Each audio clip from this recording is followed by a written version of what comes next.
നമസ്കാരം, ഹൈറേഞ്ച് വാർത്തകളിലേക്ക് സ്വാഗതം. ആദ്യം പ്രധാന വാർത്തകൾ.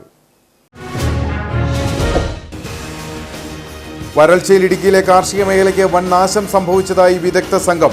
വിലയിരുത്തൽ. വേനൽ മൂലമുണ്ടായ കൃഷിനാശം പഠിക്കാൻ കൃഷി വകുപ്പ് മന്ത്രിയുടെ നിർദ്ദേശപ്രകാരം രൂപീകരിച്ച പ്രത്യേക സംഘം നടത്തിയ പരിശോധനയിൽ ഏലം, കുരുമുളക് ഉൾപ്പെടെയുള്ള നാണ്യവിളകൾക്കടക്കം വൻ നാശം സംഭവിച്ചു. ബി.ജെ.പിയുടെ ക്ഷണം തള്ളാതെ രാജേന്ദ്രൻ. ബി.ജെ.പി നേതൃത്വം വീട്ടിലെത്തി കൂടിക്കാഴ്ച നടത്തിയതിൽ പാർട്ടി പ്രവേശനവുമായി ബന്ധപ്പെട്ട ചർച്ച നടന്നു. CPM ജില്ലാ നേതൃത്വത്തിനെതിരെയും രാജേന്ദ്രന്റെ രൂക്ഷ വിമർശനം. അതേസമയം പിന്തുടർന്നു വന്ന പ്രത്യയശാസ്ത്രമനുസരിച്ച് രാജേന്ദ്രന് ബി.ജെ.പിയിലേക്ക് പോകാൻ കഴിയില്ലെന്ന് CPM ജില്ലാ സെക്രട്ടറി CV വർഗീസ്. സംസ്ഥാനത്തെ സ്കൂളുകൾ ജൂൺ 3-ന് തുറക്കും. ഇതുമായി ബന്ധപ്പെട്ട മുന്നൊരുക്കം സമയബന്ധിതമായി പൂർത്തീകരിക്കാൻ നിർദ്ദേശം നൽകി മുഖ്യമന്ത്രി. പുലിപ്പേടിയിൽ മൂന്നാർ കന്നിമല. പുലിക്കൂട്ടത്തോടെ എസ്റ്റേറ്റ് മേഖലയിൽ എത്തിയ ശേഷം തങ്ങൾ കഴിഞ്ഞുകൂടുന്നത് ഭീതിയോടെയെന്ന കുടുംബങ്ങൾ. പുലിപ്പേടി വർദ്ധിച്ചതോടെ ഇവരുടെ സാധാരണ ജീവിതം താളം തെറ്റി. വിശദമായ വാർത്തകൾ. വരൾച്ചയിൽ ഇടുക്കിയിലെ കാർഷിക മേഖലയ്ക്ക് വൻ നാശം സംഭവിച്ചതായി പ്രാഥമിക വിലയിരുത്തൽ. വേനൽ മൂലമുണ്ടായ കൃഷിനാശം വിലയിരുത്തുന്നതിനായി കൃഷി വകുപ്പ് മന്ത്രിയുടെ നിർദ്ദേശപ്രകാരം രൂപീകരിച്ച പ്രത്യേക സംഘം നടത്തിയ പരിശോധനയിലാണ് വിലയിരുത്തൽ. ഏലം, കുരുമുളക് ഉൾപ്പെടെയുള്ള നാണ്യവിളകൾക്കടക്കം വൻ നാശം സംഭവിച്ചു. വേനലിൽ ഇടുക്കിയിലെ 100 കണക്കിന് ഏക്കർ സ്ഥലത്തെ ഏലകൃഷിയാണ് കരിഞ്ഞുണങ്ങിയത്. ഏക്കർ കണക്കിന് സ്ഥലത്തെ കുരുമുളകും വാഴയും പച്ചക്കറികളും തന്നാണ്ട് വിളകളും നശിച്ചു. കേരളത്തിലെ മിക്ക മേഖലകളിലും കൃഷിനാശം ഉണ്ടായതിനെ തുടർന്നാണ് പ്രത്യേക സംഘത്തെ നിയോഗിച്ച് പരിശോധന നടത്താൻ കൃഷിവകുപ്പ് മന്ത്രി നിർദ്ദേശിച്ചത്. ഇടുക്കിയിൽ ജില്ലാ കൃഷി ഓഫീസറുടെ നേതൃത്വത്തിൽ കൃഷിവകുപ്പിലെയും കാർഷിക സർവകലാശാലയിലെയും ഉദ്യോഗസ്ഥരാണ് പരിശോധന നടത്തുന്നത്. വരൾച്ച രൂക്ഷമായ പ്രദേശങ്ങളിലാണ് സംഘം നേരിട്ടെത്തുന്നത്. കർഷകരിൽ നിന്നും വിവരങ്ങൾ ശേഖരിക്കുന്നുണ്ട്. 200 രൂപയ്ക്ക് കിട്ടത്തില്ല. 2500 രൂപ 3000 രൂപ ഏലക്കായ്ക്ക് വില കിട്ടുമെന്ന് നിങ്ങൾക്കും ചിന്തിക്കാൻ ഒരു കാര്യങ്ങളുണ്ട്. അപ്പോൾ അതുകൊണ്ട് ഇതാണ് നമുക്ക് പരമപ്രധാനമായിട്ട് ചെറുകിട കൃഷിക്കാർക്ക് മുൻപെന്ന് പറയുമ്പോൾ ചെറുകിട കൃഷിക്കാർക്ക് റീപ്ലാന്റ് ചെയ്യണമെങ്കിൽ അവരുടെ പറമ്പിൽ തന്നെ എടുത്തിടാനുണ്ടായിരുന്നു. മുൻപെങ്ങുമില്ലാത്ത തരത്തിലുള്ള നാശമാണ് ഇടുക്കിയിൽ ഇത്തവണ ഉണ്ടായതെന്നാണ് സംഘത്തിന്റെ വിലയിരുത്തൽ. റീപ്ലാന്റ് ചെയ്യാൻ തട്ടകൾ പോലുമില്ലാത്ത സ്ഥിതിയുണ്ടെന്ന് ജില്ലാ പ്രിൻസിപ്പൽ കൃഷി ഓഫീസർ സെലീനാമ്മ പറഞ്ഞു. ഇവിടെ വളരെ ഏലം ഇതുവരെ കണ്ടിട്ടില്ലാത്ത രീതിയിൽ വർഷങ്ങളായിട്ട് നമ്മൾ കർഷകരുമായിട്ട് അനുഭവം പങ്കുവച്ചപ്പം വർഷങ്ങളായിട്ട് ഇതുവരെ കാണാത്ത നിലയിൽ ഏലം മൊത്തമേ പോയിരിക്കുകയാണ്. ഇനി അത് ഒരിക്കലും ഒരു മഴ പെയ്ത് കഴിഞ്ഞാൽ ഇനി അത് തളർത്ത് രക്ഷപ്പെടുമോ എന്ന് ഒരിക്കലും വിചാരിക്കാൻ പറ്റില്ല. കാരണം അതുപോലെ തന്നെ അതിൻ്റെ അടിവശം പോയിട്ടുണ്ട്. ഇതിൻ്റെ കാരണം ഒരിക്കലും ഉണ്ടാകാത്തതുപോലെ നമ്മുടെ ഏലത്തിന് വേണ്ട താപനില എന്ന് പറയുന്നത് 18 മുതൽ 26 അറ്റ്മോസ്ഫിയറിക് ടെമ്പറേച്ചറും പിന്നെ ഒരു 32 മുതൽ 36 വരെയൊക്കെ നമുക്ക് ഇതിൻ്റെ സോയിൽ ടെമ്പറേച്ചറും വരാൻ പാടുള്ളൂ. പക്ഷേ ഇപ്പം നിലവിൽ ഒരു 3 ആഴ്ചയായിട്ട് 46 ഡിഗ്രിയിലാണ് അതിൻ്റെ സോയിലിൻ്റെ മണ്ണിലെ ടെമ്പറേച്ചർ. ആ ടെമ്പറേച്ചറിൽ ഏലത്തിന് ഒരിക്കലും ഒരു പച്ചപ്പോടെ നിൽക്കാൻ പറ്റില്ല. അതിൻ്റെ ഫലമായിട്ടാണ് ഈ നമ്മൾ ഈ എല്ലാം കച്ചി പോലെ എല്ലാം ഫുൾ ഉണങ്ങി ഒരു പച്ചപ്പ് പോലും ഇല്ലാതെ ഇവിടെ ഈ ഭാഗങ്ങളിലൊക്കെ നമ്മൾ ഈ കൊഴുക്കുമ്പ് പ്രദേശത്തൊക്കെ കണ്ടിരിക്കുന്നത്. ഇതൊരു പരിച്ഛേദം മാത്രമാണ് ഉടുമ്പൻചോല താലൂക്കിൻ്റെ എന്നാണ് നമ്മുടെ കൂടെയുള്ള കർഷകരെല്ലാം പറയുന്നത്. അതിൻ്റെ ബാക്കിയുള്ള സ്ഥലങ്ങൾ എല്ലാം ഉണ്ട്. ഈ ഭാഗം മൊത്തം അത്. ഓരോ പഞ്ചായത്തിലെയും നാശനഷ്ടം കൃഷിഭവന്റെ നേതൃത്വത്തിൽ വിലയിരുത്തും. ഈ ആഴ്ച തന്നെ കൃഷിമന്ത്രിക്ക് റിപ്പോർട്ട് സമർപ്പിക്കും. ബി.ജെ.പിയുടെ ക്ഷണം തള്ളാതെ രാജേന്ദ്രൻ. ബി.ജെ.പി നേതൃത്വം വീട്ടിലെത്തി കൂടിക്കാഴ്ച നടത്തിയതിൽ പാർട്ടി പ്രവേശനവുമായി ബന്ധപ്പെട്ട ചർച്ച നടന്നു. നിലവിലെ സാഹചര്യം തുടർന്നാൽ അപ്പോൾ നോക്കും. CPM ജില്ലാ നേതൃത്വത്തിനെതിരെയും രാജേന്ദ്രൻ രൂക്ഷ വിമർശനം ഉന്നയിച്ചു. അതേസമയം പിന്തുടർന്നു വന്ന പ്രത്യയശാസ്ത്രമനുസരിച്ച് രാജേന്ദ്രന് ബി.ജെ.പിയിലേക്ക് പോകാൻ കഴിയില്ലെന്ന് CPM ജില്ലാ സെക്രട്ടറി CV വർഗീസ് പ്രതികരിച്ചു. കഴിഞ്ഞ ദിവസം ഉച്ചയോടെയായിരുന്നു BJP നേതാക്കൾ രാജേന്ദ്രന്റെ വീട്ടിൽ നേരിട്ട് സന്ദർശനം നടത്തിയത്. കൊരണ്ടിക്കാട്ടിൽ വീട് കയറി നടത്തിയ ആക്രമണവുമായി ബന്ധപ്പെട്ടായിരുന്നു സന്ദർശനമെന്നായിരുന്നു പ്രതികരണം. എന്നാൽ BJP നേതൃത്വം പാർട്ടി പ്രവേശനവുമായി ബന്ധപ്പെട്ട് ചർച്ച നടത്തിയെന്ന് രാജേന്ദ്രൻ സമ്മതിക്കുന്നു. അതിപ്പോ അവരിപ്പം പറഞ്ഞു വരുന്നുണ്ടല്ലോ തുടരണോ വേണ്ടയോന്ന്. CV വർഗീസ് ആണെങ്കിൽ CV വർഗീസ് പറഞ്ഞു വരുന്നുണ്ടല്ലോ തുടരണോ വേണ്ടയോന്ന്. എന്നെ അനുകൂലിച്ച് 2 പേർ വാക്ക് പറഞ്ഞു എന്നുള്ളത് കൊണ്ട് അവരെ തല്ലി തീർത്ത് വരികയാണല്ലോ. ഞാൻ അനുകൂലിക്കണോ പാർട്ടിയിൽ നിൽക്കണോ വേണ്ടയോന്ന് എൻ്റെ കാര്യമല്ല. അവരുമായി സംസാരിക്കുമ്പോൾ അവരെന്തൊക്കെയാണ് നിലപാടെടുക്കുന്നത് അതിൻ്റെ അടിസ്ഥാനത്തിൽ നിലപാട് സ്വീകരിക്കേണ്ടി വരും. അതാണ്. ഞാനല്ലല്ലോ തല്ലുകൊള്ളുന്നേ. എൻ്റെ ഭാര്യയുടെ പേരിൽ ഞാൻ പേരിലുണ്ട്, ശരി സഹിക്കാം. 17 വയസ്സുള്ള കുട്ടി ഉറങ്ങുന്ന കുട്ടിയെ ആളെ കൊണ്ടൊന്ന് തല്ലുക എന്ന് പറഞ്ഞാൽ പോലീസ് കേസ് എടുക്കത്തില്ല. തല്ലാൻ വന്നവനെ പിടിച്ചവനെ ജാമ്യം സ്റ്റേഷനിൽ കൊടുക്കും. പിടിച്ചവന്മാർക്ക് 107 ഇടുമെന്ന് പറഞ്ഞാൽ ഇത് ഏത് ലോകത്ത് വ്യവസ്ഥയാണ്? അങ്ങനെയല്ല മാർക്സിസ്റ്റ് പാർട്ടി പറഞ്ഞതും കമ്മ്യൂണിസ്റ്റ് പാർട്ടി പറയുന്നതും. പറ്റുമെങ്കിൽ അവർ നിലപാട് വസ്തുതാപരമായി എടുക്കട്ടെ. അങ്ങനെ എടുക്കണം എന്നാണ് നമ്മൾ പ്രതീക്ഷിക്കുന്നത്. എടുക്കുന്നില്ല എങ്കിൽ വേണ്ടത്രയേ ഉള്ളൂ. തന്റെ ഒപ്പം നിൽക്കുന്ന ആളുകളെ തമിഴ്നാട്ടിൽ നിന്നുള്ള ഗുണ്ടകളെ ഉപയോഗിച്ച് അടിച്ചൊതുക്കുകയാണെന്നും കെ വി ശശിയെ സംരക്ഷിക്കാനുള്ള ശ്രമമാണ് പാർട്ടി നടത്തുന്നതെന്നും രാജേന്ദ്രൻ ആരോപിച്ചു. കൺവീനറായോ അംഗമായോ വന്ന് CV വർഗീസായ ഇന്നത്തെ സെക്രട്ടറി ആ സഖാവ് വന്നപ്പോൾ വന്ന രേഖകളുടെ അടിസ്ഥാനത്തിൽ കുറ്റപ്പെടുത്തപ്പെട്ടു എന്നുള്ളതാണ്. അതിനെ ഞാൻ ശിക്ഷ അനുഭവിച്ചുകൊണ്ടിരിക്കുന്നു, അത്രയേ ഉള്ളൂ. അതിനെ തിരുത്തി പറയാൻ CV വർഗീസിനെ പറ്റില്ല, കഴിയില്ല. ആ യാഥാർത്ഥ്യ ബോധം പാർട്ടി എന്നുള്ള നിലയ്ക്കാണ് അവർ കാണുന്നെങ്കിൽ മനസ്സിലാക്കിക്കൊണ്ട് അതിൻ്റെ യാഥാർത്ഥ്യം എന്താണെന്ന് ഞാനല്ലല്ലോ ഇപ്പോൾ ഇത് പറയുന്നത്. അവർ ആ യാഥാർത്ഥ്യം മനസ്സിലാക്കി ശശിയുടെ പേരിൽ നടപടിയെടുക്കണമെന്ന് ഞാൻ ഇതുവരെ ആവശ്യപ്പെട്ടില്ലല്ലോ. ശശിയുടെ നിലനിൽപ്പിനെ, ശശിയെ സംരക്ഷിക്കാൻ വേണ്ടി ഞാൻ പറഞ്ഞുള്ള ചില ആളുകൾ അവർ ശശിയെ സംരക്ഷിക്കാൻ എടുത്ത നിലപാടാണ്. അക്കാര്യത്തിൽ ഒരു തർക്കവുമില്ല. എനിക്ക് നല്ല ഉറപ്പുമുണ്ട്. ഞാൻ സംതൃപ്തനാണ്. ഈ കാര്യങ്ങളിലെല്ലാം വളരെ വ്യക്തതയുണ്ടെന്നുള്ള കാര്യത്തിൽ. അതിലേക്ക് അങ്ങ് കടന്നുപോയാൽ ആ ആളുകളോട് വീണ്ടും അന്വേഷിച്ചാൽ അവർ പറയും. അതേ സാക്ഷിക്കാരോട് ഇപ്പോൾ ചോദിക്കട്ടെ, അവരിപ്പോൾ അത് തന്നെ പറയുന്നുണ്ടോ, തിരുത്തി പറയുന്നുണ്ടോ? അന്ന് സാക്ഷി പറഞ്ഞു, കടലാസിൽ എഴുതി, കമ്മീഷനായി. ഇന്ന് കമ്മീഷൻ ഇല്ല. അവരോട് പറഞ്ഞ വാക്ക് ഞങ്ങൾ മുഖവരയ്ക്ക് എടുക്കാൻ പറ്റില്ല. അതാണോ പാർട്ടി? അതല്ലല്ലോ പാർട്ടി. വസ്തുതകൾ ഒരാൾ ശിക്ഷിക്കപ്പെട്ടു, വസ്തുതയ്ക്ക് നിരക്കാത്ത കാര്യത്തിൽ. അയാളെ ശിക്ഷിക്കപ്പെട്ട ആളിനെ പിന്നെ എങ്ങനെ ഈ പാർട്ടി സംരക്ഷിക്കണം എന്നുള്ളതിൽ നിലപാട് എടുക്കുന്നില്ല എന്നുള്ളതാണ് എൻ്റെ കുറ്റപ്പെടുത്തലും എൻ്റെ വിഷയവും. അതാണ് ചില ആളുകളെ സംരക്ഷിക്കാൻ വേണ്ടി ചിലർ നിലപാട് എടുക്കുന്നു എന്ന് പണ്ട് മുതലേ ഞാൻ പറയുന്നത് ഇതാണ്. അതേസമയം പിന്തുടർന്നു വന്ന പ്രത്യയശാസ്ത്രമനുസരിച്ച് രാജേന്ദ്രന് BJPയിലേക്ക് പോകാൻ കഴിയില്ലെന്നും എന്നാൽ ആശയപരമായി ഒരാൾ അധപ്പതിച്ചാൽ എന്തും സംഭവിക്കാമെന്നും CPM ജില്ലാ സെക്രട്ടറി CV വർഗീസ് പ്രതികരിച്ചു. മാധ്യമങ്ങൾ എടുക്കുന്ന ഒരു ഉത്കണ്ഠയും ഞങ്ങൾക്കില്ല. എന്തുകൊണ്ടില്ല? രാജേന്ദ്രൻ പാർട്ടിയെ തള്ളി പറഞ്ഞിട്ടില്ല, പാർട്ടി രാജേന്ദ്രനെ തള്ളി പറഞ്ഞിട്ടില്ല. രാജേന്ദ്രൻ പാർട്ടിയെ തള്ളി പറയുന്ന സാഹചര്യം ഉണ്ടായി അപ്പോൾ അതിനെ സംബന്ധിച്ച് ആലോചിക്കാം. അല്ല ഇപ്പം നമ്മളിതിനെ ഉൾക്കടപ്പെട്ട കാര്യം BJP നേതാക്കന്മാര് വീട്ടിലേക്ക് ഇപ്പം ആളുകൾ BJP നേതാക്കന്മാർ കാണും, ആരിനെ കാണുന്ന വേണ്ടിയിട്ട് കാര്യമില്ല. ഇന്ന ആളെ കാണാൻ പാടുള്ളൊന്നുമില്ല. പിന്നെ ജയരാജൻ EPF പോലുള്ള ഏറ്റവും പരിണതപ്രജ്ഞനായ സഖാവിനെ BJPയിൽ എത്തിച്ചല്ലേ നിങ്ങൾ മാധ്യമപ്രവർത്തകരുടെ സംഭാവന. അതിനേക്കാൾ പിന്നെ പറയുമ്പോൾ ഒരു രാജേന്ദ്രൻ്റെ കാര്യത്തിൽ വലിയ കാര്യമുണ്ട്. അതൊക്കെ എങ്ങനെയാണ്? അതിൻ്റെ ലക്ഷ്യം എന്താണെന്ന് ചോദിച്ചാൽ ഈ കോൺഗ്രസിനെ സംരക്ഷിക്കപ്പെടുന്ന വലതുപക്ഷ മാധ്യമങ്ങൾ എല്ലാ രാഷ്ട്രീയ പാർട്ടിയും പൊതുവൽക്കരിച്ച് കാണുന്നതിന് വേണ്ടി നടത്തുന്നത് വളരെ ബോധപൂർവ്വ പരിശ്രമമാണ്. അതിന് രാജേന്ദ്രൻ്റെ പുറകെ ഇങ്ങനെ നടക്കുകയാണ്. രാജേന്ദ്രനാണ് രാജേന്ദ്രൻ പറയട്ടെന്ന്. രാജേന്ദ്രൻ പാർട്ടിയെ തള്ളി പറയുമ്പോൾ അന്നേരം പാർട്ടി നിലപാട് പറയാം. അതേപ്പം എന്തിനാ രാജേന്ദ്രൻ പാലിലും പോയി കണ്ടു, വീട്ടിൽ ചെല്ലുന്നു, ഇത് നോക്കുന്ന പണി അങ്ങനെയല്ലല്ലോ, ഒരു കാര്യമില്ല. രാജേന്ദ്രന്റെ BJP പ്രവേശന ചർച്ചകൾ വരും ദിവസങ്ങളിൽ വീണ്ടും ചൂടുപിടിക്കുമെന്നാണ് സൂചന. സംസ്ഥാനത്തെ സ്കൂളുകൾ ജൂൺ 3-ന് തുറക്കും. ഇതുമായി ബന്ധപ്പെട്ട മുന്നൊരുക്കം സമയബന്ധിതമായി പൂർത്തീകരിക്കാൻ മുഖ്യമന്ത്രി നിർദ്ദേശം നൽകി. അധ്യയന വർഷം ആരംഭിക്കുന്നതിന് മുൻപ് എല്ലാ സ്കൂൾ കെട്ടിടങ്ങൾക്കും ഫിറ്റ്നസ് സർട്ടിഫിക്കറ്റ് ലഭ്യമാക്കണം. സ്കൂളും പരിസരവും വൃത്തിയാക്കണം. ശുദ്ധമായ കുടിവെള്ളം ഉറപ്പാക്കണം. സ്കൂളുകളിൽ നിർത്തിയിട്ട ഉപയോഗശൂന്യമായ വാഹനങ്ങൾ നീക്കം ചെയ്യണമെന്നും നിർദ്ദേശങ്ങളിൽ പറയുന്നു. അടുത്ത അധ്യയന വർഷം സ്കൂൾ തുറക്കുന്നതുമായി ബന്ധപ്പെട്ട മുന്നൊരുക്ക പ്രവർത്തനങ്ങൾ സമയബന്ധിതമായി പൂർത്തീകരിക്കണമെന്ന് മുഖ്യമന്ത്രി പിണറായി വിജയൻ നിർദ്ദേശിച്ചു. ജൂൺ 3-ന് പ്രവേശനോത്സവത്തോടെ ഈ അധ്യയന വർഷം ആരംഭിക്കും. അതിനു മുന്നോടിയായി സ്കൂളിന്റെ സുരക്ഷ ഉറപ്പാക്കണമെന്നും അറ്റകുറ്റപ്പണികൾ നടത്തണമെന്നും മുഖ്യമന്ത്രി നിർദ്ദേശിച്ചു.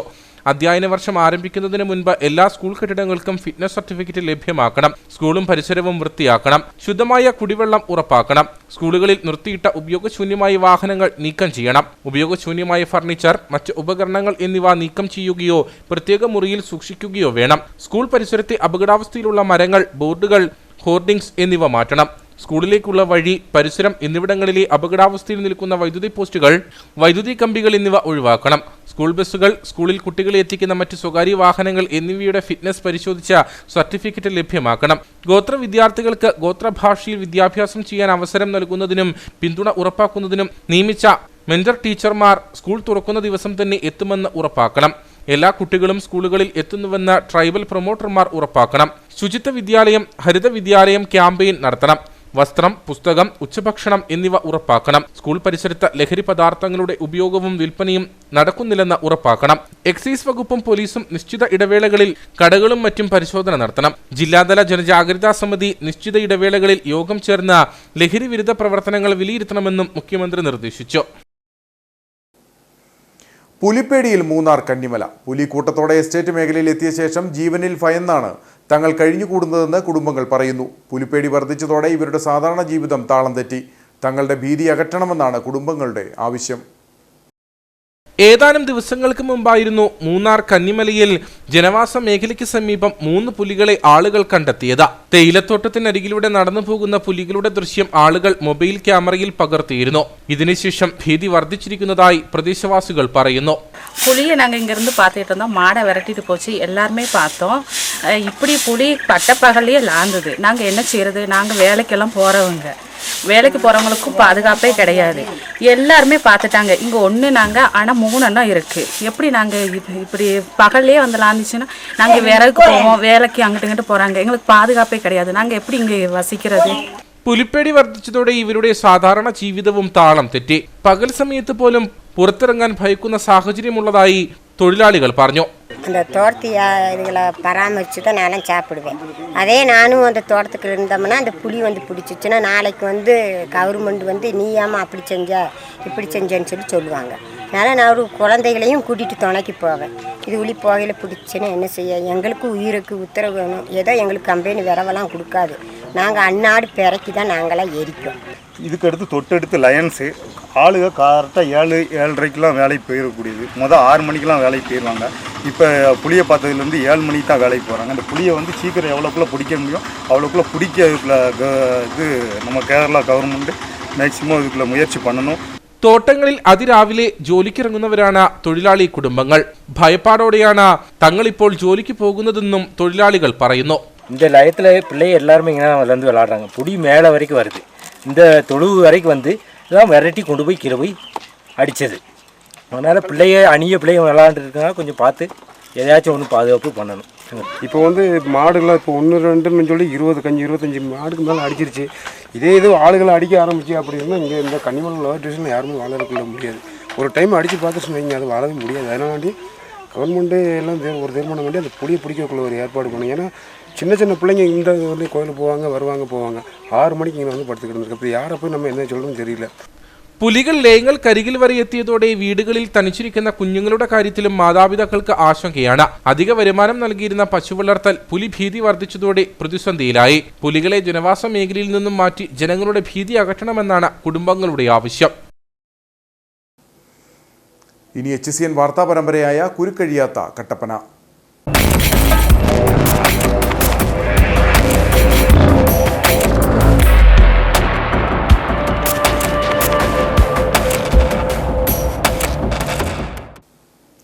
കട്ടപ്പന നഗരത്തെ ഗതാഗതക്കുരുക്കിലാക്കുന്നതിൻ്റെ പ്രധാന കാരണങ്ങളിലൊന്നാണ് അനധികൃത പാർക്കിംഗ്. പലരും വ്യാപാരശാലകളുടെ മുന്നിൽ വാഹനങ്ങൾ പാർക്ക് ചെയ്യുന്നതാണ് പ്രതിസന്ധി സൃഷ്ടിക്കുന്നത്. ടൗൺ വികസന രംഗത്ത് കുതിപ്പുള്ള കട്ടപ്പന നഗരത്തിനെ പിന്നോട്ടടിക്കുന്നത് ഗതാഗത സംവിധാനത്തിലെ പ്രതിസന്ധികളാണ്. നഗരത്തിലേക്ക് സാധന സാമഗ്രികൾ വാങ്ങുവാനെത്തുന്ന ആളുകൾ പാതയോരത്ത് വാഹനങ്ങൾ പാർക്ക് ചെയ്യുന്നതോടെ റോഡിൽ ഗതാഗതക്കുരുക്ക് രൂക്ഷമാകും. നഗരസഭയടക്കം വിഷയത്തിൽ കാര്യമായ ഇടപെടൽ നടത്തുന്നില്ലെന്നതാണ് വസ്തുത. പാർക്കിങ്ങിന് ഉചിതമായ പലയിടങ്ങളും നഗരസഭ ലീസിന് സ്വകാര്യ വ്യക്തികൾക്ക് നൽകിയിട്ടുണ്ടെങ്കിലും ജനങ്ങൾക്ക് ഉപകാരപ്പെടുന്നില്ലെന്ന ആക്ഷേപവും ശക്തമാണ്. നിസ്സാരമായ സമയത്തേക്ക് വാഹനം പാർക്ക് ചെയ്യുന്നതിന് പോലും അമിത തുക ഈടാക്കുന്നത് പൊതുജനങ്ങൾക്ക് സ്വീകാര്യമല്ലെന്നാണ് പരാതി. കട്ടപ്പന മുനിസിപ്പാലിറ്റിയിൽ ഗതാഗതക്കുരുക്ക് രൂക്ഷമായി വന്നുകൊണ്ടിരിക്കുകയാണ്. വണ്ടികൾ വന്ന് സാധനം മേടിക്കാൻ പോകുന്ന ആളുകൾക്ക് വാഹനങ്ങൾ പാർക്ക് ചെയ്യാനുള്ള സൗകര്യങ്ങൾ ഒരു സ്ഥലത്ത് പോലും നമുക്കില്ല. കൂടാതെ അമിതമായ ഫീസ് മുടക്കിയാണ് കട്ടപ്പന മുനിസിപ്പാലിറ്റി ലീസിന് കൊടുത്ത സ്ഥലങ്ങളിലെല്ലാം വാഹനങ്ങൾ പാർക്ക് ചെയ്യാൻ കഴിയുന്നത്. വണ്ടികൾ എവിടെ കൊണ്ട് പാർക്ക് ചെയ്യുന്നൊരു ഉത്തരം മുനിസിപ്പാലിറ്റി തന്നെ ജനങ്ങൾക്ക് കൊടുക്കുന്നതാണ്. കട്ടപ്പന നഗരത്തിൽ പലയിടങ്ങളിലും റോഡിലേക്ക് കയറ്റിയാണ് വാഹനങ്ങൾ പാർക്ക് ചെയ്യുന്നത്. പോലീസ് അടക്കം ഇവ പരിഹരിക്കാൻ ശ്രമിക്കുമ്പോഴും അനധികൃത പാർക്കിംഗ് തകൃതിയായി നടക്കുകയാണ്. ഇതോടെ പല ദിവസങ്ങളിലും വൈകുന്നേരമാകുന്നതോടെ വലിയ ഗതാഗതക്കുരുക്കിനെയാണ് കട്ടപ്പന നഗരം അഭിമുഖീകരിക്കുന്നത്.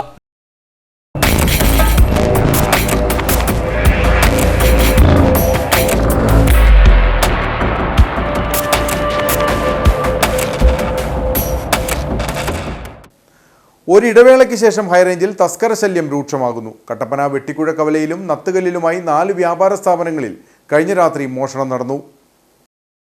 കട്ടപ്പന വെട്ടിക്കുഴക്കവല ബിസ്മി ചിക്കൻ സെന്ററിന്റെ താഴുപൊളിച്ച ഉള്ളിൽ കടന്ന മോഷ്ടാവ് 3500 രൂപയും കടയിൽ ഉപയോഗിച്ചിരുന്ന കത്തിയും മോഷ്ടിച്ചു. വെട്ടിക്കുഴക്കവലയിൽ സ്ഥാപിച്ചിരുന്ന വൈദ്യുതി ലൈനിലെ ലിങ്ക് ഓഫ് ചെയ്തിരുന്നു. ഇതിനുശേഷമാണ് മോഷണം നടത്തിയതെന്ന് വ്യാപാരികൾ പറഞ്ഞു. 6:15 വന്നായിരുന്നു. വന്ന് നോക്കുമ്പോഴത്തേക്ക് ഷട്ടർ താഴ്ന്നതിനെ കിടപ്പുണ്ട്. ഞാൻ താക്കോല് നോക്കുമ്പോൾ പൂട്ട് കാണുന്നില്ല. അങ്ങനെ നോക്കിയപ്പോഴത്തേക്കും ഈ താഴെ തല്ലി പിടിച്ച് അങ്ങോട്ട് ഇട്ടേക്കുക. ഇവിടെ ഇത് കാണുന്നു കത്തിയും കറിക്ക് ഈ വെട്ടുന്ന കത്തി ഉണ്ടെന്നുണ്ട പലയിടത്തോണ്ട് പോയേക്കുന്നു. പിന്നെ കുറച്ച് കൊടുക്കാനുള്ള പൈസ ഉണ്ടായിരുന്നു ഇന്നലത്തെ. പിന്നെ ഒത്തിരി പൈസ ഇല്ലാത്തതുകൊണ്ട് സാധാരണ പൈസ ഇവിടെ വെച്ചിട്ടാണ് പോകാറ്. സാധാരണ ഞാൻ അങ്ങനെ പൈസ വെക്കുന്നതല്ലായിരുന്നു. പിന്നെ ഈ ചില്ലറയൊക്കെ ഉണ്ടല്ലോ 10 രൂപ 20 രൂപ എല്ലാം അത് ഇവിടെ വെച്ചേക്കും. തുടർന്ന് നത്തുകല്ലിൽ 3 സ്ഥാപനങ്ങളിലും മോഷണം നടന്നു. കുന്നപ്പള്ളി സ്റ്റോഴ്സിൽ നിന്നും 5000-ഓളം രൂപയും മോഷണം പോയതായി കടയുടമ പറഞ്ഞു. ഇത് ഇന്നലെ ഞങ്ങളിപ്പോൾ ക്യാമറ നോക്കിയപ്പോൾ ഒരു 3:16 നമ്മൾ കയറുന്നത്. അപ്പം തലയിൽ മതുകൂട്ടൊക്കെ വെച്ചിട്ടുണ്ട്. അതുകൊണ്ട് നമുക്ക് ആളെ വ്യക്തമായിട്ട് കാണുന്നില്ല. അപ്പോൾ കയറിയിട്ട് ഒരു വെട്ടുകത്തി ഉണ്ട് പുള്ളിയുടെ കയ്യിൽ. വെട്ടുകത്തി മേശപ്പുറത്ത് വെച്ച് കഴിഞ്ഞിട്ട് ഇതെല്ലാം കൗണ്ടറുകളെല്ലാം തുറന്ന് നോക്കിയിട്ടുണ്ട്. തുറന്ന് നോക്കിയിട്ട് ഇതിനകത്ത് ഒരു പണിക്കാർക്ക് കൊടുക്കാൻ വേണ്ടി ഒരു പൈസ ഒരു 3600 രൂപ ഒരാൾ കൊണ്ട് തന്നായിരുന്നു. അത് ഇതിനകത്ത് വെച്ചിരുന്നു.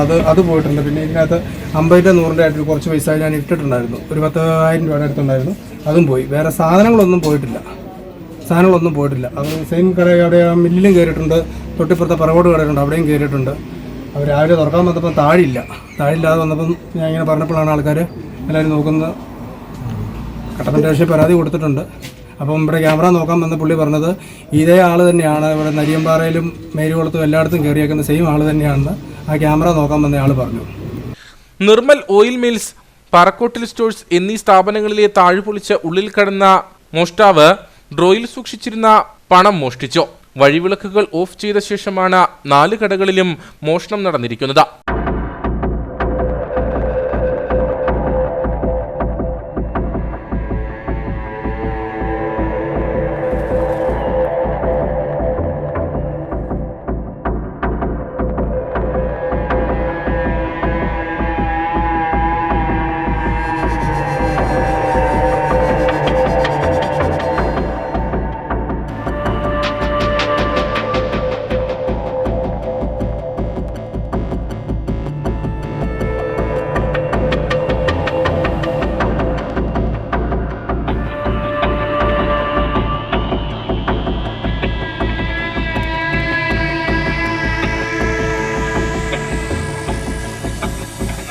വെള്ളയാങ്കുടി SML ജംഗ്ഷനിലുള്ള ട്രാൻസ്ഫോമറിന്റെ ഫ്യൂസ് ഊരിമാറ്റുന്നത് CCTVയിൽ പതിഞ്ഞിട്ടുണ്ട്. കട്ടപ്പന പോലീസ് സ്ഥലത്തെത്തി അന്വേഷണം ആരംഭിച്ചു. ഇരട്ടിയാർ ഗ്രാമപഞ്ചായത്തിന്റെ ഭാഗത്തു നിന്നും നത്തുകല്ല് ടൗണിൽ ക്യാമറ സ്ഥാപിക്കണമെന്ന് വ്യാപാരി നേതാക്കൾ ആവശ്യപ്പെട്ടു. ISO സർട്ടിഫിക്കറ്റ് കരസ്ഥമാക്കി Kattappana ഓസാനം English medium higher secondary school. കഴിഞ്ഞ 5 വർഷത്തെ പാഠ്യേതര വിഷയങ്ങളിലെ മികവും പ്രവർത്തനങ്ങളും അടിസ്ഥാനമാക്കിയാണ് സർട്ടിഫിക്കറ്റ് ലഭിച്ചതെന്ന് സ്കൂൾ അധികൃതർ വാർത്താസമ്മേളനത്തിൽ അറിയിച്ചു. അത് തീർച്ചയായിട്ടും ഒരു നല്ല അംഗീകാരമാണ്. അന്താരാഷ്ട്ര തലത്തിൽ സ്ഥാപനങ്ങളുടെയും ഒക്കെ ഗുണനിലവാരം എത്രമാത്രമുണ്ട് എന്ന് വിലയിരുത്തുന്ന ഒരു അസോസിയേഷനാണ്. ആ അസോസിയേഷൻ നമ്മുടെ സ്കൂളിന് അംഗീകാരം നൽകിയിരിക്കുന്നു എന്നത് ഈ പ്രദേശത്തുള്ള എല്ലാവർക്കും അഭിമാനിക്കാവുന്ന കാര്യമാണ്. ഇടുക്കി ജില്ലക്കാർക്ക് വളരെ പ്രത്യേകമായിട്ട് കട്ടപ്പനക്കാർക്ക് അഭിമാനിക്കാവുന്ന ഒരു കാര്യമാണ്. ഇനി നമ്മുടെ സ്കൂളിൽ ആ ഒരു സ്റ്റാൻഡേർഡ് കൂടെ തന്നെ അതിനേക്കാൾ ഇച്ചിരിയുടെ മെച്ചപ്പെട്ട വിധത്തിൽ ഉള്ള സ്റ്റാൻഡേർഡുകൂടെ കുഞ്ഞുങ്ങൾക്ക് പഠിക്കാനും അഭിമാനത്തോടുകൂടെ പഠിക്കാനായിട്ട് അവരുടെ കുഞ്ഞുങ്ങളെ അഭിമാനത്തോടുകൂടെ ആ സ്ഥാപനത്തിലേക്ക് പറഞ്ഞു വിടാനായിട്ട് മാതാപിതാക്കന്മാർക്കും കഴിയും. സ്കൂളിന്റെ അടിസ്ഥാന സൗകര്യങ്ങളും അധ്യാപകരുടെ പരിചയസമ്പത്തും മികവാർന്ന പ്രവർത്തനങ്ങളും കുട്ടികളുടെ മികച്ച നിലവാരവും വിശകലനം ചെയ്തുകൊണ്ട് ISO സർട്ടിഫിക്കേഷൻ കമ്പനി സ്കൂൾ സന്ദർശനം നടത്തുകയും അവരുടെ അവലോകനത്തിനു ശേഷം സ്കൂളിന് ഇത്തരത്തിലുള്ള അംഗീകാരം ലഭ്യമാക്കുകയുമായിരുന്നു. ഇത് കഴിഞ്ഞ 5 വർഷത്തെ കുട്ടികളുടെ അക്കാഡമിക് മികവും ഒപ്പം തന്നെ പാഠ്യേതര വിഷയങ്ങളിലുള്ള പ്രത്യേകിച്ച് കഴിഞ്ഞ 2 വർഷങ്ങളിൽ നമുക്കറിയാം നമ്മുടെ സബ് ജില്ലാ സ്റ്റേറ്റ് മത്സരങ്ങളിലൊക്കെ പോയി പങ്കെടുത്ത് നമ്മുടെ സ്കൂൾ എല്ലാ രീതിയിലും മികവ് പുലർത്തി ഇടുക്കി ജില്ലയ്ക്ക് അഭിമാനമായിട്ട് മാറി. ഒപ്പം തന്നെ സ്കൂളിന് ഇൻഫ്രാസ്ട്രക്ചർ ആരെയും ആകർഷിക്കാവുന്നതാണ്. നമ്മുടെ സ്കൂളിലെ 38 ഡിവിഷനുണ്ട്. അതിലെല്ലാ ഡിവിഷനിലും ഏറ്റവും നൂതനമായ സാങ്കേതികവിദ്യ ഉപയോഗിച്ചാണ് അത് പഠിപ്പിച്ചുകൊണ്ടിരിക്കുന്നത്. Interactive panel board, IIP board എന്ന് പറയുന്നത് ഏകദേശം ഒരു ബോർഡിന് 2 ലക്ഷത്തിന് മുകളിൽ വില വരുന്ന ബോർഡുകളാണ് ഓരോ ക്ലാസ് റൂമിലുമുള്ളത്. അപ്പോൾ ഇങ്ങനെയുള്ള ഇൻഫ്രാസ്ട്രക്ചറും അധ്യാപകരുടെ മികവുറ്റ പരിശീലനവും അവരുടെ ക്വാളിഫിക്കേഷനും ഒക്കെ വിലയിരുത്തിക്കൊണ്ട് പ്രത്യേകിച്ച് കഴിഞ്ഞ 5 വർഷക്കാലത്തെ വിലയിരുത്തിക്കൊണ്ട് നൽകുന്ന അതിലൊക്കെ അവരുടെ കമ്മീഷൻ വന്ന് അത് ചെക്ക് ചെയ്തു, നമ്മൾ വേണ്ട ഡീറ്റെയിൽസ് ഒക്കെ കൊടുത്തു. അതിനെ ആസ്പദമാക്കിക്കൊണ്ട് അവർ നൽകിയ ഒരു വിലയിരുത്തലാണ്. School manager father Jose Mathew Parappalliyil, principal father Manu Kilikuthippara, Baby Kanayamplackal, Dominic Jacob Vaniyapura എന്നിവർ വാർത്താസമ്മേളനത്തിൽ പങ്കെടുത്തു. ഉപ്പുതറ കണ്ണമ്പടി ST കോളനിയിലെ പഠനമുറി ഉപയോഗശൂന്യമായി കിടക്കാൻ തുടങ്ങിയിട്ട് നാളുകളേറെ കഴിഞ്ഞിട്ടും ജനങ്ങൾക്ക് തുറന്നു കൊടുക്കുവാൻ നടപടിയില്ല. 25 ലക്ഷത്തോളം രൂപ ഉപയോഗിച്ച് നിർമ്മിച്ച കെട്ടിടമാണ് കാട് കയറി നശിക്കുന്നത്. ഉപ്പുതറ കണ്ണമ്പടി പുന്നപ്പാറയിലാണ് ST കോളനിയെ പുനരധിവസിപ്പിക്കുന്നതിനു വേണ്ടി പഠനമുറി നിർമ്മിച്ചത്. പട്ടിക വികസന വകുപ്പിന്റെ 2019-20 കോർപ്പസ് ഫണ്ടായ 25 ലക്ഷം രൂപ ഉപയോഗിച്ചാണ് പഠനമുറി നിർമ്മിച്ചത്. ആദിവാസി മേഖലയായ കണ്ണമ്പടിയിലെ ആളുകൾക്ക് വിവിധ ആവശ്യങ്ങൾക്ക് ഉപയോഗിക്കാനും കുട്ടികൾക്ക് ഒരുമിച്ചിരുന്ന് പഠിക്കുന്നതിനും വേണ്ടിയായിരുന്നു കെട്ടിടത്തിന്റെ നിർമ്മാണം. എന്നാൽ പഠനമുറിയുടെ ഇപ്പോഴത്തെ അവസ്ഥ ഏറെ ശോചനീയമാണ്. കാട് കയറിയും കാലപ്പഴക്കത്താൽ കേടുപാടുകൾ സംഭവിച്ച അവസ്ഥയിലുമാണ് കെട്ടിടം നിലവിൽ. പുന്നപ്പാറ ST കോളനിയിലെ 2021 പട്ടികവർഗ വിഭാഗത്തിന് വേണ്ടി 25 ലക്ഷം രൂപ മുടക്കിപ്പോൾ സർക്കാരിൽ നിന്ന് പരിഹരിപ്പിച്ചിട്ടുള്ള കെട്ടിടമാണ് ഉപയോഗശൂന്യമായി കാട് പിടിച്ച് കിടക്കുന്നത്. നാളിതുവരെയായിട്ടും തുറന്ന് അത് പ്രവർത്തനക്ഷമമല്ല. അധികാരികളുടെ ഭാഗത്തു നിന്ന് പ്രവർത്തനക്ഷമമാക്കി പട്ടികവർഗ വിഭാഗ കുട്ടികൾക്ക് വേണ്ടിയിട്ട് ഉപയോഗപ്രദമായ രീതിയിൽ പ്രവർത്തിക്കാൻ വേണ്ട നടപടി സ്വീകരിക്കണമെന്ന് BJP ആവശ്യപ്പെടുന്നു. കൂടാതെ കെട്ടിടത്തിന് ആവശ്യമായ കറണ്ട് കണക്ഷൻ, വാട്ടർ കണക്ഷൻ തുടങ്ങി അടിസ്ഥാന സൗകര്യങ്ങളുടെ അഭാവവും ഏറെയാണ്. ആദിവാസി മേഖലയിലെ ജനങ്ങളെ കൂടുതൽ പുനരധിവസിപ്പിക്കുന്നതിനു വേണ്ടിയാണ് സർക്കാർ ഇത്തരം സംരംഭങ്ങൾ തുടങ്ങിവെക്കുന്നത്. എന്നാൽ ലക്ഷക്കണക്കിന് രൂപ മുടക്കി നിർമ്മിക്കുന്ന ഇത്തരം പദ്ധതികൾ പാതി വഴിയിൽ ഉപേക്ഷിക്കാതെ ജനങ്ങൾക്ക് ഉപകാരപ്രദമാക്കാനുള്ള നടപടി സ്വീകരിക്കണമെന്നാണ് ആവശ്യം. മൂന്നാറിലേക്ക് എത്തുന്ന വിനോദസഞ്ചാരികളുടെ തിരക്ക് വർദ്ധിച്ചതോടെ ആനച്ചാൽ ടൗണിൽ ഗതാഗതക്കുരുക്ക് രൂക്ഷം. സഞ്ചാരികളുടെ തിരക്ക് വർദ്ധിക്കുമ്പോഴൊക്കെയും ആനച്ചാൽ ടൗണിൽ ഗതാഗതക്കുരുക്ക് പതിവാണ്. പാർക്കിങ്ങിന് മതിയായ ഇടമില്ലാത്തതാണ് ടൗൺ അഭിമുഖീകരിക്കുന്ന പ്രധാന പ്രശ്നം. മൂന്നാറിന്റെ പ്രവേശന കവാടമായ ആനച്ചാൽ ടൗണിൽ ഗതാഗതക്കുരുക്ക് രൂക്ഷമാണ്. വേഗത്തിൽ വളരുന്ന ജില്ലയിലെ ടൗണുകളിൽ ഒന്നാണ് ആനച്ചാൽ. തിരക്കുള്ള ദിവസങ്ങളിലെ ഗതാഗതക്കുരുക്കാണ് ആനച്ചാൽ ടൗൺ നേരിടുന്ന വെല്ലുവിളി. വിനോദസഞ്ചാരികൾ ഏറുന്നതോടെ വാഹനപ്പെരുപ്പത്താൽ ടൗണിൽ കുരുക്ക് മുറുകും. കാൽനട യാത്രികർക്കും ടൗണിലെ ഓട്ടോ ടാക്സി തൊഴിലാളികൾക്കുമൊക്കെ തിരക്കുള്ള ദിവസങ്ങളിലെ അഴിയാത്ത കുരുക്ക് വലിയ ബുദ്ധിമുട്ട് ജനിപ്പിക്കുന്നുണ്ട്. 2 സ്ഥലങ്ങളിലും ഒരു സർക്കിളാണ് ശരിക്കും പറഞ്ഞത്. ആലഞ്ചോട്ടിലും വേണം, ഈ സെൻട്രൽ ജംഗ്ഷനിലും വേണം. തലങ്കം വിലങ്ങും വിട്ട് പോലീസുകാർ തന്നെ മടുത്ത് പോവുക. വന്നു കഴിഞ്ഞാൽ ഒരു പോലീസുകാരൻ വന്നാൽ അദ്ദേഹം മടുത്ത് പോകുക. കാരണം പറഞ്ഞ് കേൾക്കുന്നില്ല, തലങ്കം വിലങ്ങും വണ്ടി പോവുകയാണ്.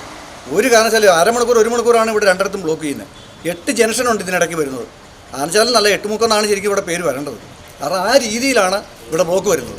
മണിക്കൂറുകളുള്ള ആടിറ്റി ജംഗ്ഷനിൽ നിന്ന് കയറുന്നു, മൂന്നാറിൽ നിന്ന് വരുന്നു, പിന്നെ ETC ജംഗ്ഷൻ. ഇപ്പോൾ ETC ഇഷ്ടംപോലെ റിസോർട്ടുകളുണ്ട്. അതുപോലെ തന്നെ ഈ പള്ളിയിൽ വിടുന്ന താടിയിൽ നിന്ന് കയറി വരുന്നു, തോക്കുപാറ ജംഗ്ഷനിൽ നിന്ന് വരുന്നു, ചെങ്കൽ ജംഗ്ഷനിൽ നിന്ന് വരുന്നു, ഇപ്പം നമ്മുടെ ആമക്കണ്ടം പ്രദേശത്ത് നിന്ന് വരുന്നു. ഇതെല്ലാം കൂടെ വന്നിട്ട് 1/2 കിലോമീറ്റർ ജംഗ്ഷനിലാണ് 8 ജംഗ്ഷനായിട്ട് വരുന്നത്.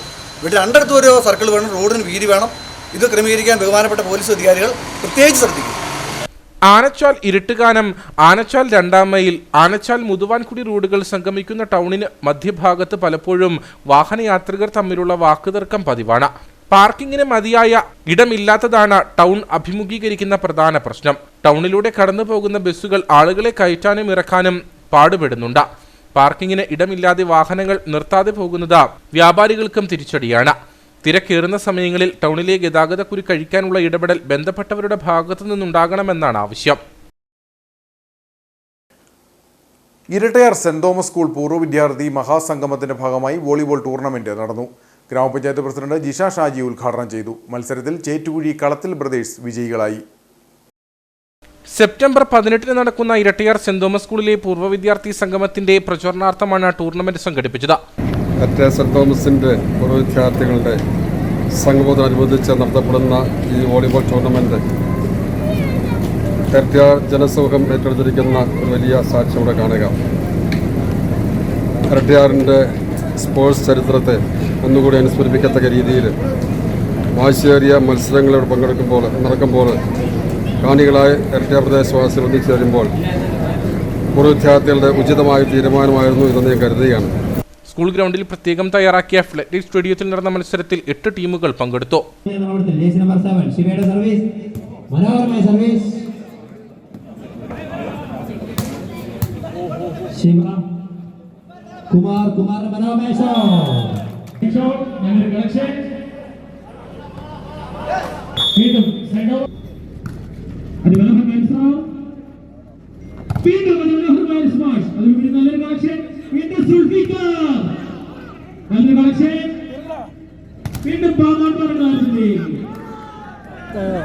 ചേറ്റുകുഴി കളത്തിൽ ബ്രദേഴ്സ് 1ാം സ്ഥാനവും ഈരാറ്റുപേട്ട ടീം 2ാം സ്ഥാനവും നേടി. ടൂർണമെന്റിന്റെ ഭാഗമായി പഴയകാല വോളിബോൾ കളിക്കാർക്കായി പ്രത്യേക മത്സരവും നടന്നു. വിജയികളായവർക്ക് സെന്റ് തോമസ് സ്കൂളിലെ 1989 SSLC ബാച്ച് നൽകിയ 10,001 രൂപയും രൂപം ടെക്സ്റ്റൈൽസ് നൽകുന്ന എവർ റോളിംഗ് ട്രോഫിയും റണ്ണേഴ്സിന് കേരള കേറ്ററിംഗ് സമ്മാനിക്കുന്ന 8,001 രൂപയും ശാന്തിഗ്രാം സഹകരണ ബാങ്ക് നൽകിയ എവർ റോളിംഗ് ട്രോഫിയും കൈമാറി.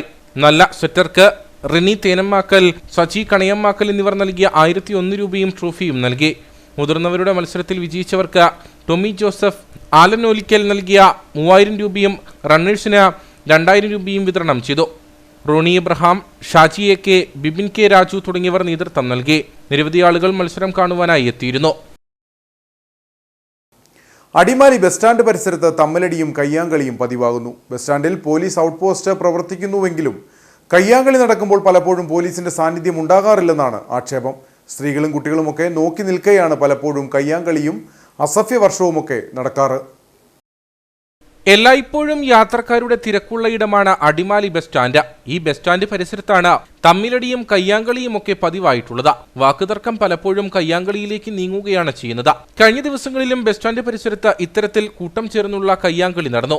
ബസ് സ്റ്റാൻഡിൽ പോലീസ് ഔട്ട് പോസ്റ്റ് പ്രവർത്തിക്കുന്നുവെങ്കിലും കയ്യാങ്കളി നടക്കുമ്പോൾ പലപ്പോഴും പോലീസിന്റെ സാന്നിധ്യം ഉണ്ടാകാറില്ലെന്നാണ് ആക്ഷേപം. കയ്യാങ്കളി അവസാനിച്ച ശേഷമാണ് പലപ്പോഴും പോലീസ് സംഭവസ്ഥലത്തെത്താറ്.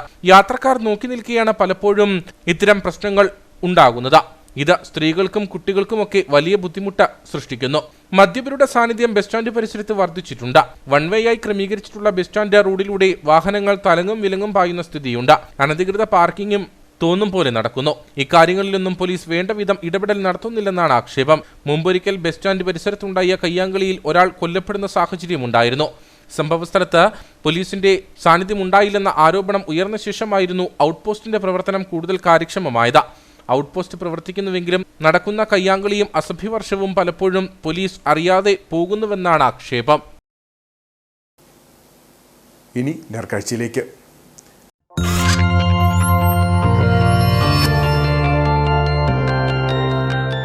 നേർക്കാഴ്ച നിങ്ങൾക്കായി അവതരിപ്പിക്കുന്നത് പ്രിയപ്പെട്ടവരുടെ സന്തോഷം പരിശുദ്ധമായ പൊന്നിലൂടെ KG's ജ്വല്ലറി, കോട്ടയം കട, സിൻസ് 1950. 2.5 സെന്റ് ഭൂമിയിൽ കൃഷി ഇറക്കി വീട്ടാവശ്യത്തിനുള്ള മുഴുവൻ പച്ചക്കറിയും ഉൽപ്പാദിപ്പിക്കാമെന്ന് തെളിയിച്ചിരിക്കുകയാണ് രാജകുമാരി സ്വദേശിയായ സുഭാഷ്. അധ്യാപന ജീവിതത്തിന്റെ ഒഴിവു സമയങ്ങളിലാണ് സുഭാഷ് കൃഷി ആരംഭിച്ചത്. തുള്ളി നനയിലൂടെ വേനൽ ചൂടിനെ അതിജീവിച്ച് മികച്ച നേട്ടം കൊയ്യുകയാണ് ഈ കർഷകൻ.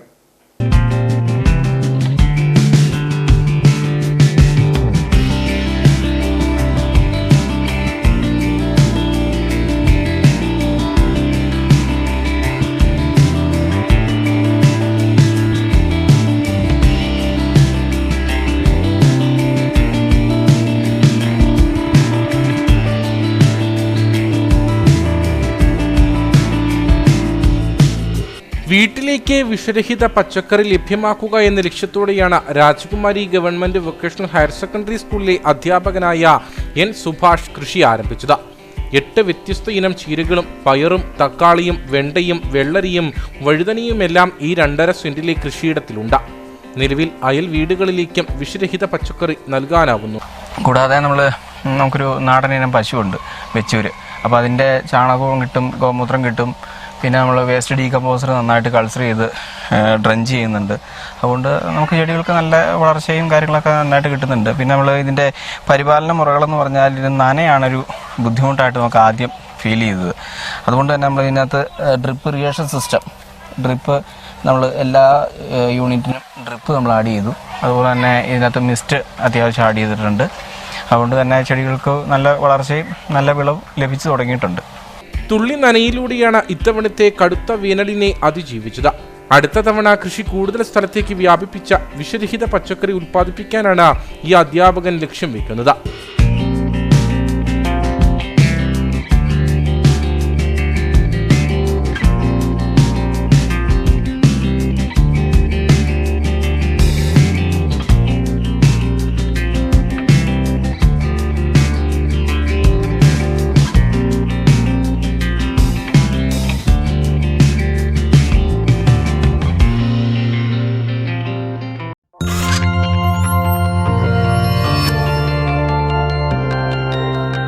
നേർക്കാഴ്ച നിങ്ങൾക്കായി അവതരിപ്പിച്ചത്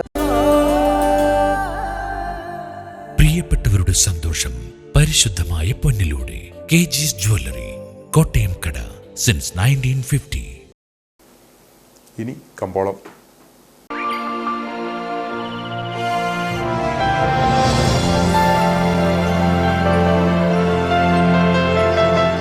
കമ്പോളം നിങ്ങൾക്കായി അവതരിപ്പിക്കുന്നത് പ്രിയപ്പെട്ടവരുടെ സന്തോഷം പരിശുദ്ധമായ പൊന്നിലൂടെ കെജിസ് ജ്വല്ലറി, കോട്ടയം കട, since 1950. Sugandhagiri spices promoters and traders ഏലക്കാലയിലെ വിവരം. ആകെ ലോട്ട് 206, വിൽപ്പനയ്ക്ക് വന്നത് 53,187, വിൽപ്പന നടന്നത് 47,896. കൂടിയ വില 2,962, ശരാശരി വില 1,948. കട്ടപ്പന കമ്പോളം. കുരുമുളക് കിലോഗ്രാമിന് 590 രൂപ, ഏലം കൂടിയ വില 2000, ഏലം ശരാശരി വില 1800. കാപ്പിപ്പരിപ്പ് 315, ഗ്രാമ്പു 950, കൊക്കോ 150, റബ്ബർ 175. സ്വർണം വെള്ളി വിപണി. സ്വർണം ഗ്രാമിന് 6,605 രൂപ, വെള്ളി 87.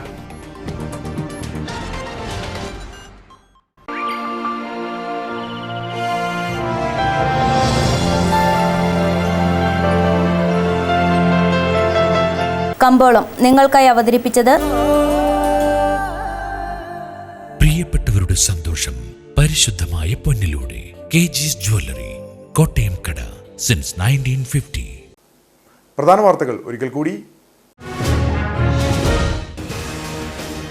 വരൾച്ചയിൽ ഇടുക്കിയിലെ കാർഷിക മേഖലയ്ക്ക് വൻ നാശം സംഭവിച്ചതായി വിദഗ്ധ സംഘം. വിലയിരുത്തൽ. വേനൽ മൂലമുണ്ടായ കൃഷിനാശം പഠിക്കാൻ കൃഷി വകുപ്പ് മന്ത്രിയുടെ നിർദ്ദേശപ്രകാരം രൂപീകരിച്ച പ്രത്യേക സംഘം നടത്തിയ പരിശോധനയിൽ ഏലം, കുരുമുളക് ഉൾപ്പെടെയുള്ള നാണ്യവിളകൾക്കടക്കം വൻ നാശം സംഭവിച്ചു. ബി.ജെ.പിയുടെ ക്ഷണം തള്ളാതെ രാജേന്ദ്രൻ. ബി.ജെ.പി നേതൃത്വം വീട്ടിലെത്തി കൂടിക്കാഴ്ച നടത്തിയതിൽ പാർട്ടി പ്രവേശനവുമായി ബന്ധപ്പെട്ട ചർച്ച നടന്നു. CPM ജില്ലാ നേതൃത്വത്തിനെതിരെയും രാജേന്ദ്രന്റെ രൂക്ഷ വിമർശനം.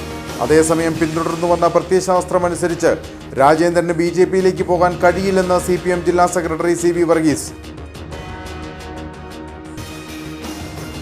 സംസ്ഥാനത്തെ സ്കൂളുകൾ ജൂൺ 3 തുറക്കും. ഇതുമായി ബന്ധപ്പെട്ട മുന്നൊരുക്കം സമയബന്ധിതമായി പൂർത്തീകരിക്കാൻ നിർദ്ദേശം നൽകി മുഖ്യമന്ത്രി. പുലിപ്പേടിയിൽ മൂന്നാർ കന്നിമല. പുലിക്കൂട്ടത്തോടെ എസ്റ്റേറ്റ് മേഖലയിൽ എത്തിയ ശേഷം തങ്ങൾ കഴിഞ്ഞുകൂടുന്നത് ഭീതിയോടെയെന്ന കുടുംബങ്ങൾ. പുലിപ്പേടി വർദ്ധിച്ചതോടെ ഇവരുടെ സാധാരണ ജീവിതം താളം തെറ്റി. ഇതോടെ ഈ വാർത്താ ബുള്ളറ്റിൻ സമാപിക്കുന്നു. നമസ്കാരം.